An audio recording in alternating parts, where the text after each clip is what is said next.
Nag-antos og nakipag-uban ko sa akong bangag nga live-in partner. Itago na lang ko sa pangalan nga Tiana. 29 anyos ko DJ Sam ug duna ko'y anak ug live-in partner. Nganla na lang nato siya sa pangalang Raggy. Kani si Raggy, naila ni nako siya niadtong 18 years old pa lang ko. Virgin pa kay ko ni adto nga time DJ Sam. Ug kani si Raggy, nakaila nako siya ni adto 42 anyos pa siya. Minyo siya apan bulag sa iyang asawa. Karon, kay ni adtong higayuna nagkaila mi na apod ko'y uyab. Silingan namo DJ Sam. Kani among silingan nga uyab nako. Kaminyo na gid kaayo siya. Unya ako di pa jud. Dili pa ko ready DJ Sam kay bag-o pa poy ko nga naggraduara sa high school. Unya siya, mo pa po'y pag-graduate, maong dili pa gyud angay DJ Sam. Una pa gani ko og 1 year sa iyaha. Unya gusto na siya makipagminyo nako. Pero elementary classmate ming duha, grade 6 DJ Sam. Tungod sa iyahang gibati og kalami siguro nga suwayan na unta ko niya, gusto na niya nga makuha ko. Tuig na mi kape ni adto nga nagkauyab DJ Sam. Apan wa gyud ko patintal, wa gyud na ko gihatag sa iyaha ang akong bandera. Di pagud ko sure sa iyaha sa tinuod lang. Di ko sigurado nga siya gyud ang akong mabana. Naay gabi gusto siya nga mamista sa amo a DJ Sam. Ug ingon pa siya, di lang daw ipahibaw sa akong mama. Unya, kay ang akong mama matan man, dapat man good pag mamista gani sa amo dito ra gyud na kutob sa balkonahe. Unya karon pagsaka sa akong mama kay siguro, katulgo na siya. Ni text dayon ang akong uyab nga silingan nga natug na ba daw ang akong mama. Ako pong gireplyan nga maupay pagsaka sa taas. 2 andanas ang among bahay DJ Sam ug ako na ako sa ubos nagstay. Ana dayon siya DJ Sam nga mobisita daw siya sa ako Abi ba na ako mobisita lang? Naamaday siya laing plano. Misud dayon siya sa kwarto diretso DJ Sam. Mao hinungdan nga nakamata ang akong mama kay galalis naman mi. Saba kaayo ming duha ni adto nga time. Mao tong ninaog ang akong mama og gadala og binugha og 2x2. Kay iyaha daw patyon ang lalaki DJ Sam kay wa daw respeto. Ako nagkurog og apil na ang akong uyab DJ Sam. Nidagan siya pagawa sa kwarto. Mura bitaw kawatan nga perting hadluka. Tagam. Giingnan siya sa akong mama DJ Sam nga puslan man daw. Mga bata paunta daw kaayo mi apan murag desidido naman daw kaayo mi. Mautong ihatag na lang daw ko sa akong mama dito sa ilaha DJ Sam. Nag-order po si mama nga dalon ang iyahang ginikanan pagkaugma dayon aron nga magsabot daw sila alang sa mong kaminyuon. Apan sa akong hunahuna DJ Sam, nahadlo ko kay di pa gyud ko ready. Moto ni anak ko sa akong uyab nga kung dalhon gani nga iyang ginikanan sa amo mulayas man jud ko ba og di na ko niya makita. Di lang gyud ko niya mahayon kung mawa na ko niya. Kay siya gyud ang hinungdan nga nang naabot mis punto nga mawa na mi sa usag-usa. Kung ugaling man ako gyud siyang bulagan DJ Sam tungod kay di pa ko ready. Mitando pud siya sa akong mama nga dalhon daw niya iyang ginikanan. Ug ako siyang giingnan, di na siya makakita nako. Alas 3 sa kadlawon DJ Sam milakaw gyud ko kay di ko gustong magminyo. Akong hunahuna gyud manarbaho sa ko. Di isa ko magpabugha niya oy. Paglayas na ako DJ Sam, kadi si Raggy mao ni akong gisakyan. Natingala siya nako nganong hilumon daw kaayo ko. Tulala daw ko.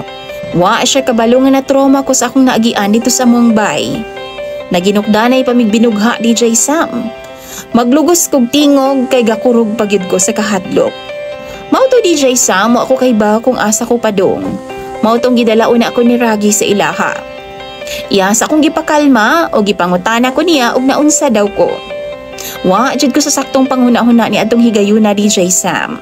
Gilutuan ko ni Raggy o gipakaon. Sa tinuod lang no tungod sa akong kahadlok nga gibati ni adtong panahona, wa gid ko gibati og kagutom. Apan siya nabalaka siya nako. Hangtod nga naabta na lang ko og 2 days dito sa iyaha DJ Sam. Natingala ko nga wa man siya kauban sa ilang bay. Nag-inusara ra siya ug idara naman unta siya. Ako na lang jud siyang gitawag og Daddy DJ Sam kay murag papa naman gyud nako siya. Nalipay ko nga miingon siya nga may pa daw mag-working na lang daw ko sa iyaha. Paskwelahon daw ko niya. Ako pod nga kaskwelahon o gusto pod mo try anang college giganahan sab ko. Kay finally makasulay nako bisag dili lang man ko mahuman. Mao to DJ Sam gigrab na gid nako ang iyang offer. Kadugay ang pinuyo nako sa iya ha, masuko naman hinuon siya nga na ako'y kaistorya sa akong phone. Kay di ay, nagaselos daw siya. Kay gilove na daw ko niya DJ Sam. Akong kakulba, way kabutangan o gaampo na lang ko nga wa siya'y buhato nako. Mao to, dunay kausa, ang ilang silingan nangutana sa ako akong sikinsa ko og taga-asa daw ko. Ako pong giistoryahan DJ Sam, nga ga-working ko o ga-eskwela ko. Ana pa ang silingan nila didto, dili daw ko magkumpiyansa anang ragi. Kay gibiyaan gani daw na sa iyang asawa kay adik-adik og manapat daw. Wa ko gadahom. Nga kung dili daw niya mapugnan ang iyang kasuko, mangulata day siya DJ Sam. Mao to gapadayon ra jud ko. Naay time nga mag-away ming duha, di ko magtingog, dayon kuhaon pud ko niya sa eskwelahan. Apan di ko musakay kay di man pud ko ganahan. Mao to suyuon ko niyag taman DJ Sam. Sa tinuod lang, sa kadugay-dugay nako dito sa ilaha, wa man pud siya manguyab dako. Apan niingon ra siya nga gilove na daw ko niya. Lipay daw kaayo siya nga naabot ko niya DJ Sam. Akong hunahuna sab, mura gikilig pud ko. Kay sa tinuod lang dili pud baya maot si Ragi. Naa siya'y dimple, maskulado ug sakto pud ang iyang katas-on. Mao to pagka second sem DJ Sam nihangyo siya nako nga pwede ba daw ko niyang halukan. Wa ko mitando pero iyaha kong gigakos og taman. Wa ko kasabot sa kong gibati DJ Sam. Mura kog nahadlok o gikulbaan, wa ko kasabot sa kong gibati. Labaw pa jud nga murag na-hypnotize ko DJ Sam. Kay musunod naman ko sa iyahang mga mando. Nakaingon jud ko gigayuma mo siguro ko aning tigwanga. Nakamata na lang ko nga iyahan akong gihubuan DJ Sam. Tapos nihangyo siya nga mukaon daw siya nako. Ako rasad siyang gipasagdan DJ Sam hangtod nga gusto na gid siya og ana-ana sa ako. Dili na daw niya maagwanta. Ako gahilak na lang kus kasakit nga akong gibati DJ Sam. Mura ko gi-rape sa ako ang sitwasyon na DJ Sam. Hangtod nga sige-sigihan ako niya. Og pagka second year na ako na mabdos jud ko. Wa gid ko kay baw sa akong gibati ni atong tungura DJ Sam. Mura ko gibundakan og langit. Murag wa na ko'y chance nga makahumana sa ako ang pag-eskwela. Dayon, akong gibati kay dili naman ko ganahan niya. Sige na lang kong kasuko. Wa sab siya kasabot ug unsaon daw ko niya kay perti naman daw na akong malditaha. Mao tumilayas ko DJ Sam paingon sa Zamboanga City. Ni-stop sa akong baliga duha ka semana para lang ma-relax na ko ang akong hunahuna. Nag-move on ko sa akong pagka-depressed. Mitagay ko og ilimnon nga makahubog. Kanang hard gyud DJ Sam. Bisag kahibaw ko nga mabdos ko. Hangtod sa miuli ko nga gidugo-dugo na ko. Nihila ko ba kayo DJ Sam kay naluoy ko sa akong kahimtang. Og ni-give up na gyud ang akong kambal nga anak. Yes, DJ Sam, kambal ang akong gibuntis. Og pag uli nako, gibugno na kog taman ang akong daddy. Kay siya ang gibasol nako sa akong kamaldita. Ngano pod nga di ko magminaldita, nga baho man kaayo siya, kana bitong bag-ong nakasuyop DJ Sam, ang hit kaayo. Gamay rag storya aburido pagid kaayo ang ulo. Miuli ko sa akong mama DJ Sam og giingnan ra kog nagabaan na daw ko sa akong gibuhat. Naglayas-layas daw ko. Mihilak ra gyud ko DJ Sam og gisuyo na pud kong daddy nga mobalik daw ko sa iyaha. Ni promise siya nako DJ Sam nga di na daw siya mogamit og illegal nga droga. Pero ako kay humok lagi og ilong mituosab ko. Apan maura man gihapon siya. Why pagbag-o DJ Sam?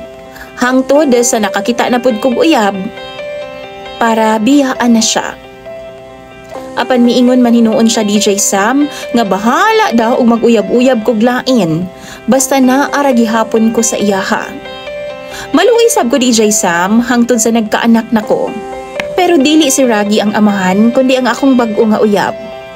Akong uyab kay gasaligraman pod nga na ako'y daddy wa pud ko niya barugi. Mao to gidawat niya ang akong anak DJ Sam ug apelyido niya ang gidala karon. Mag 4 anyos na ang akong anak ug usa kini ka lalaki. Di sad ko magmahay kay palangga man sab kaayo niya ang akong anak, bisag dili iyaha. Ang ako lang yung ikasakit kay palayason man gud ko og mag-away mi samot na kay wa ko'y trabaho. Ingnon lang ko niya nga layas daw kay wa daw ko'y pulos. Pabuhi ra daw mi didto og dugang labad sa iyang ulo. Mulayas ra sad ko. Tas kung may masmasan siya, iyaha na sad ming kuhaon. Og karon na mabdos na sad ko DJ Sam alang sa ikaduha nakong anak. Og dili na pod kang ragi. Lahi na pod ang amahan. Abi gani na akong nasuko na pud siya nako DJ Sam. Apan wa. Hinuon giingnan ra ko niya nga dili sa daw unta ko mag-anak-anak kay bata pa daw kaayo ang akong kamagwangan. Okay ra daw unta kung mag-jer-jer ko bisang kinsa basta dili lang magburus-burus.